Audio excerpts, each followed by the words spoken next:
Here are the reasons why it's so easy for most people to find someone to date or to be in a relationship with. Well, for us, it's not.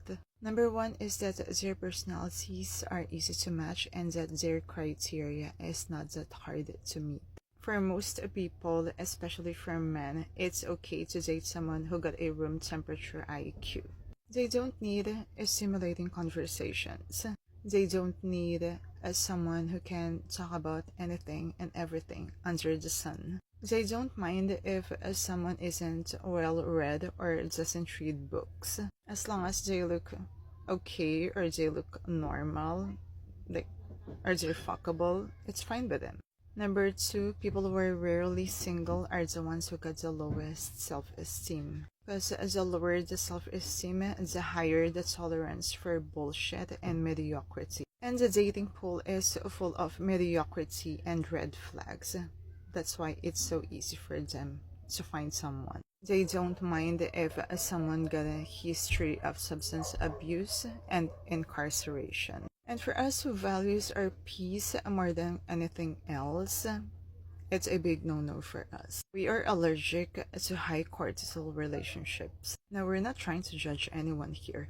There are people who got into substance abuse due to, can't find someone to connect with, or they're in a wrong company, or they just have poor boundaries. But the thing is, substance abuse most of the time is an impulse control problem. And people who got an impulse control problem are also prone to commit other crimes as well, such as stealing, gambling, and, getting themselves into trouble and violence.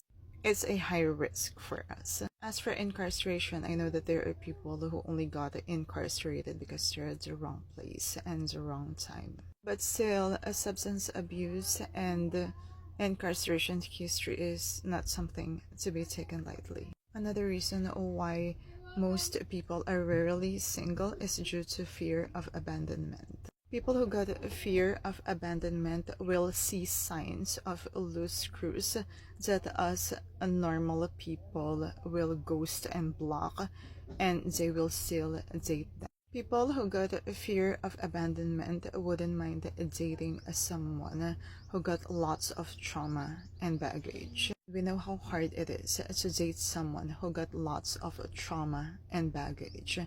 It's mentally and emotionally exhausting. And the thing is, the world is full of unconscious and unhealed people who love to distract themselves with dating and relationships instead of going into one-on-one therapy. So yeah, that's why they were never alone.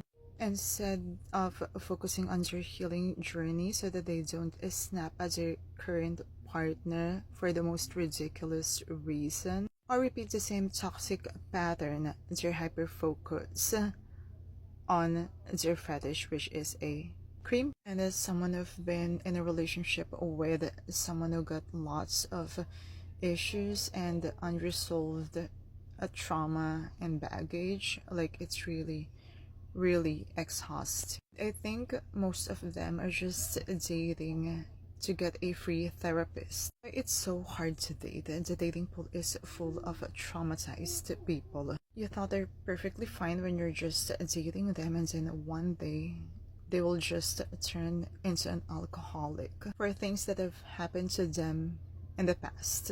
People with lots of trauma and baggage are like walking around with an invisible loaded gun. Like, they can be triggered anytime. And yes, they also come with alcoholism or other forms of vices and distraction. Now, not everyone who got issues are hard to deal with. Some people are carrying their trauma and baggage with grace and continues on working on themselves, on healing themselves, so that they can be the best version of themselves. Because they knew that they can only have a fulfilling relationships once they healed fully. Unpopular opinion, but I think CT scans and psychological or psychiatrical evaluation should be a prerequisite aside from the fourth generation antibody and P24 antigen test before getting into a relationship.